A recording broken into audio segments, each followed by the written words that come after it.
السلام عليكم ورحمة الله تعالى وبركاته. أهلا بكم بقناتي فرح إونيفير.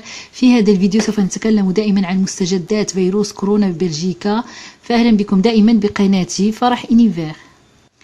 وفقا لأحدث الأرقام التي نشرها معهد سيونسانو للصحة العامة في بلجيكا، ارتفع متوسط عدد الإصابات الجديدة في بلجيكا لليوم الخامس على التوالي. خلال الأسبوع ما بين 7 و13 من شهر ديسمبر بلغ متوسط إصابات كورونا 2368.7 حالة يوميا، وهو ما يمثل زيادة بنسبة 9% مقارنة بالأسبوع السابق. وبلغ العدد الإجمالي للحالات المؤكدة في بلجيكا منذ بداية الوباء 615,058 حالة، ويعكس هذا الرقم جميع الأشخاص المصابين، ويشمل الحالات النشطة المؤكدة وكذلك المرضى الذين تعافوا أو ماتوا جراء الإصابة بالفيروس. خلال الأسبوعين الماضيين تم تأكيد 176.4 إصابة لكل 100,000 نسمة، وهو ما يمثل انخفاضا بنسبة 18% مقارنة بالأسبوعين السابقين. وفي الأسبوع بين 10 و16 ديسمبر دخل ما معدله 183.4 مريضا إلى المستشفى، بانخفاض قدره 2% فقط عن الأسبوع السابق. وخلال الأسبوع من 7 إلى 13 من شهر ديسمبر سجل المعهد 92.7 حالة وفاة يوميا، مما يمثل انخفاض بنسبة 6.9% مقارنة بالأسبوع السابق. ويبلغ إجمالي عدد الوفيات في البلاد منذ بداية الوباء 18,278. وأخيرا بلغ معدل التكاثر في بلجيكا كاملة 0.99، ويشير الرقم إلى المعدل الذي ينتشر به الفيروس، فإذا ارتفع فوق 1.0 فهذا يعني أن الشخص المصاب بفيروس كورونا يصيب أكثر من شخص آخر في المتوسط، وأن الوباء سيعيد انتشاره مرة أخرى. وكما هو مقرر ستجتمع اللجنة الاستشارية البلجيكية يوم غد الجمعة لتقييم أرقام فيروس كورونا ومناقشة الإجراءات الجديدة المحتملة لنهاية العام. وفي البداية لم تكن التغييرات في الإجراءات على جدول الأعمال يوم الجمعة، ولكن مع تزايد أرقام الإصابة في بلجيكا لعدة أيام متتالية يبدو أن هذا قد تغير، في حين أن الدول المجاورة ألمانيا وهولندا قد عاد إلى الإغلاق، إلا أنه لا يتوقع إجراء تغييرات كبيرة على القواعد الحالية في بلجيكا. وقال مصدر في الحكومة الفيدرالية لصحيفة هيت بيوسيلاند إن التركيز سيكون على الأرجح على تحفيز السكان على اتباع القواعد المعمول بها بالفعل بدلا من وضع تدابير إضافية. وفي وقت سابق من هذا الأسبوع قال عالم الفيروسات مارك فان راست، وهو جزء من أحدث مجموعة خبراء التي تقدم المشورة للحكومة بشأن الإجراءات، إنه يأمل في إظهار الشجاعة واتخاذ إجراءات أكثر صرامة يوم الجمعة. وصرح مكتب وزراء رئيس الوزراء ألكسندر ديكرو لهيتلا تيست نيوز: يجب أن تنخفض الأرقام، لكن الإجراءات الحالية صارمة للغاية بالفعل. بالتأكيد من حيث عدد الاتصالات فإن بلجيكا أكثر صرامة عن كثير من الدول المجاورة لها. أما بالنسبة لطلب بعض السياسيين إلى فتح محلات الحلاقة وتصفيف الشعر والتجميل، فهذا الموضوع لن يطرح في جدول أيام الجمعة.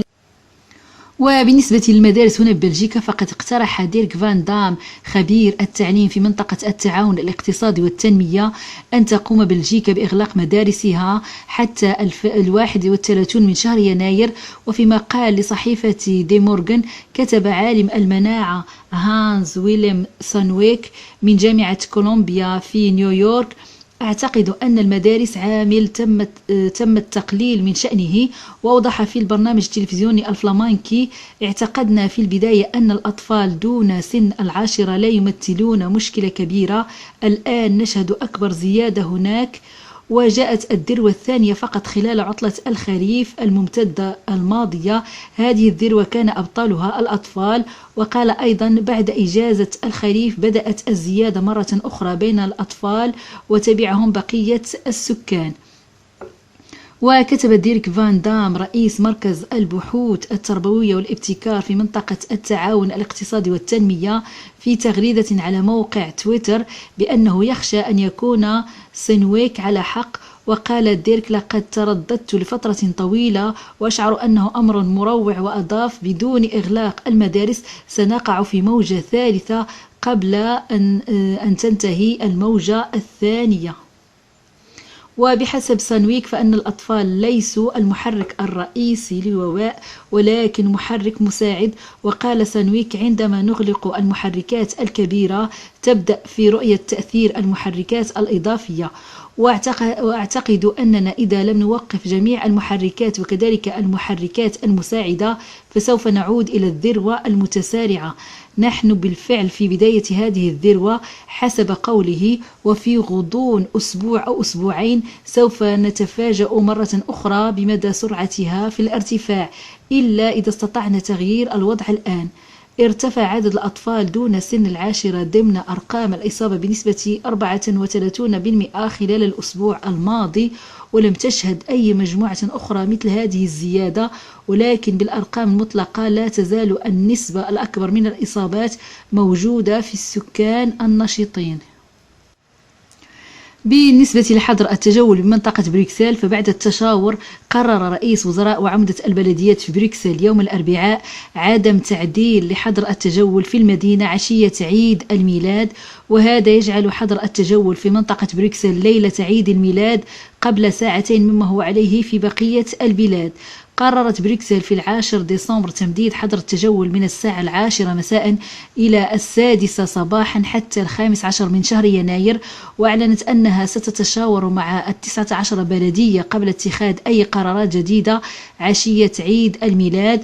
وأعلنت اللجنة الاستشارية عن فرض حظر تجول على مستوى البلاد من منتصف الليل حتى الساعة 5 صباحا في أكتوبر الماضي، في حين قررت بروكسل وكذلك والونيا فرض حظر التجول أكثر صرامة. وقد سجلت بروكسل إجمالي 78,849 حالة إصابة مؤكدة بفيروس كورونا منذ بداية الوباء، بالإضافة إلى 151.6 إصابة يومية جديدة بين 6 و12 من شهر ديسمبر، في حين انخفض هذا المتوسط بنسبة 10% مقارنة بالأسبوع الذي سبقه، مما يجعل بروكسل المنطقة الوحيدة التي تشهد اتجاها تنازليا في الإصابات اليومية الجديدة، حيث ارتفع الرقم للبلاد ككل لليوم الرابع على التوالي. وهذا ما نراه بالتفصيل بهذا الفيديو. Belgique avec un pays à deux vitesses le soir du réveillon de Noël. La région bruxelloise a décrété le maintien du couvre-feu à 22h, alors que la Wallonie et la Flandre donnent la permission de minuit. Alors David Brichard, bonsoir. Le sapin de la Grande Place de Bruxelles ne veillera donc pas tard le 24 décembre ? Eh bien effectivement, Nathalie, à 22h le 24 décembre, il ne devrait y avoir plus personne sur cette grande place à côté de ce magnifique sapin. Tous les Bruxellois devront être chez eux, alors qu'en Wallonie et en Flandre, comme vous l'avez dit, eh bien le couvre-feu est fixé à minuit. Les règles sont donc différentes selon les régions et il faudra s'y retrouver, de quoi créer des situations un peu cocasses. Exemple à Woluwe-Saint-Pierre, où une seule et même rue a deux couvre-feux. Notre reportage réalisé avec Vincent Bayonnet et Pierre Delot. Voici la rue Longue. Du côté gauche, la commune de Woluwe-Saint-Pierre. De l'autre, Krainem. Autrement dit, le soir de Noël, il y aura sur cette même voirie deux couvre-feux différents. À 22h pour les habitants de la région bruxelloise, à minuit pour les résidents de la région flamande. Je trouve ça la chose la plus marrante qu'il puisse y avoir, parce que la police passe, tu te retrouves de un côté, tout va bien, t'as encore 2 heures, et l'autre côté, tu te prends une amende, je sais pas quoi. Enfin, tant que c'est une rue, quoi. Les gens habitent littéralement à 10 mètres d'écart l'un de l'autre, donc enfin, c'est assez ridicule, quoi, clairement. Ouais. Ça montre effectivement la difficulté à gérer un pays avec des règles aussi différentes dans un certain nombre de régions, de communautés, on ne sait même plus combien exactement, parce qu'on a du mal à s'y retrouver. Et c'est vrai que dans la vie ordinaire, on ne prête plus trop attention, mais ici, ça fait ressurgir ce que c'est un peu d'absurde. Pour le bourgmestre de Woluwe-Saint-Pierre, cela ne va pas changer grand-chose puisque cette différence est déjà d'application en ce moment même. J'aurais préféré une harmonisation sur l'ensemble du pays. Ça n'a manifestement pas été possible, mais donc ça ne va rien changer. Et les policiers de la zone Montgomery, puisqu'on travaille en zone ici, eh bien, ils vont travailler sur nos 3 communes. Ils n'iront pas voir ce qui se passe à Krainem ou à Wezenbeek. Pour le soir de Noël, la région bruxelloise ne s'est donc pas adaptée au couvre-feu de minuit instauré en Flandre et en Wallonie. 10 heures, tout le monde chez soi, rien ne change. 10 heures, c'est vraiment un petit peu pousser les gens à aller vers l'interdit, quoi. Je pense que vu la situation, il n'y a pas le choix de reprendre des mesures comme ça, donc je trouve ça un peu normal, sinon il y aura des abus. De son côté, le ministre-président de la région bruxelloise assume de ne pas faire comme les autres. Bruxelles n'est ni la Flandre ni la Wallonie. Bruxelles est avant tout un centre urbain, la capitale, et donc avec un taux, je dirais, d'habitants au kilomètre carré qui est le plus important de Belgique, où donc le virus circule plus facilement. Et donc ça nécessite des mesures spécifiques. C'est le cas depuis le début de la pandémie, et donc ça continuera comme ça. Au Nouvel An, le couvre-feu selon les régions sera encore différent qu'à Noël. À Bruxelles, 22 h, en Wallonie, 22 h et minuit en Flandre. Il faudra donc une fois de plus s'y retrouver, même si la nuit de la Saint-Sylvestre ne sera pas aussi festive que les autres années. وبالنسبة للغرامات الخاصة بالحفلات المنظمة يعني التي لا تحترم التدابير التي نصت عليها الدولة، فقد أكد مسؤولون هنا ببلجيكا بأن الغرامات سوف تتضاعف، فقد كانت في الأول 250 أورو فسوف تصبح 57 أورو لكل المشاركين في هذه الحفلات المنظمة التي لا تحترم التدابير التي نصت عليها الدولة. وكذلك بالنسبة للشخص الذي ينظم هذه الحفلات الغير المرخص بها، سوف يكون الغرامة التي سوف يؤديها تتراوح ما بين 750 أورو لغاية 4000 يورو، هذا لمحاربة جميع هذه الحفلات الغير منظمة التي تكون مصدر لانتشار فيروس كورونا هنا ببلجيكا. هذا ما أكدته السلطات البلجيكية، وهذا ما نراه بالتفصيل بهذا الفيديو. Avis aux amateurs de fêtes clandestines, avis à ceux qui apprécient les fameuses lockdown parties, les sanctions montent d'un cran. Les amendes seront nettement revues à la hausse, jusqu'à 4 000 € pour un organisateur, près de 800 pour un participant. Le détail de ces nouvelles mesures avec Martin Biltereis. C'était l'anniversaire de Zaza ce soir, donc c'est pour ça que je suis venue sur Bruxelles. Cette influenceuse française ne le cachait pas sur les réseaux sociaux. Samedi soir, direction une lockdown party en région bruxelloise. Finalement, interrompue en pleine nuit par la police. Avec mon Valentin, je ne peux pas venir, il y a un fourgon de police. Amende 250 €, un TPE dans un fourgon, tu payes, et plus de soirée. 250 € d'amende pour un participant à une fête clandestine, c'était avant. Comptez maintenant 750. Et pour l'organisateur, les montants sont relevés aussi. Précédemment 750 €, la somme passe désormais à 4 000. Une augmentation très importante des sanctions financières, alors qui, comme toujours, peuvent très certainement dissuader un certain nombre de personnes qui hésitaient quand même à se rassembler. Et peut-être, comme d'habitude, malheureusement, je fais souvent un parallèle avec la circulation routière et les amendes de vitesse. Certains qui se diront, je joue le jeu, et si je perds, je payerai. Et il y a quand même un effet dissuasif nettement à la hausse par rapport à ces montants qui ne sont pas neutres, évidemment. En plus d'une amende, des saisies pourront être effectuées. La sono, la pompe à bière, des GSM ou encore les véhicules, par exemple. Aux autorités de prouver le caractère organisé de la fête. Ce que craint le bourgmestre de Virton, où une soirée clandestine a rassemblé 50 personnes samedi dernier. Là où j'ai peur, c'est que, évidemment, quand il y a une petite bande de 8 ou 10 copains qui ont la clé du local scout et qui vont aller boire des chopes ensemble, il faudrait être sûr que ça ne s'appliquera pas à eux. Voilà. Les procureurs généraux ont tranché, les zones de police restent mobilisées et malgré ces nouvelles mesures dissuasives, elles occuperont le terrain, surtout lors des prochains réveillons. Oui, et ces mesures, ces sanctions sont désormais inscrites dans la circulaire des procureurs généraux. Ils se sont réunis aujourd'hui, hier déjà, autour de plusieurs questions. Comment faire respecter les règles? Avec quels moyens? Quelles sanctions? Quel cadre légal aussi?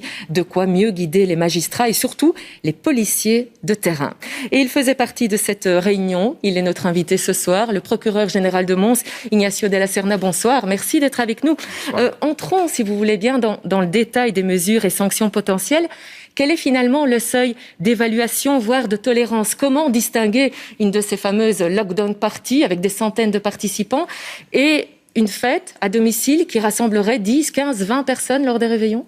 C'est une très bonne question. Le collège a fait le choix de ne pas donner de définition dans la circulaire. Ce pourquoi on a voulu sévir, donc les lockdown parties, ce sont des fêtes qui ont un caractère planifié, organisé et préparé, qui rassemble un grand nombre de personnes et où on écoute de la musique, on danse. Donc ce ne sont pas les fêtes familiales où peut-être qu'on invite un peu plus que prévu. Ça reste interdit. La sanction existe, mais on ne l'augmente pas. Ce qu'on augmente, ce sont les sanctions pour ces fêtes qui ont un caractère, je dirais, délibéré, une volonté de se foutre des normes sanitaires. Mais quand vous dites on laisse le choix, ça laisse aussi place à une forme de subjectivité des forces de l'ordre. C'est-à-dire que non, d'abord il y a le procureur du roi qui va proposer, il a le choix, ou proposer une transaction ou citer directement devant le tribunal de police, mais c'est dangereux de s'enfermer dans une hypothèse, parce que chaque cas est différent.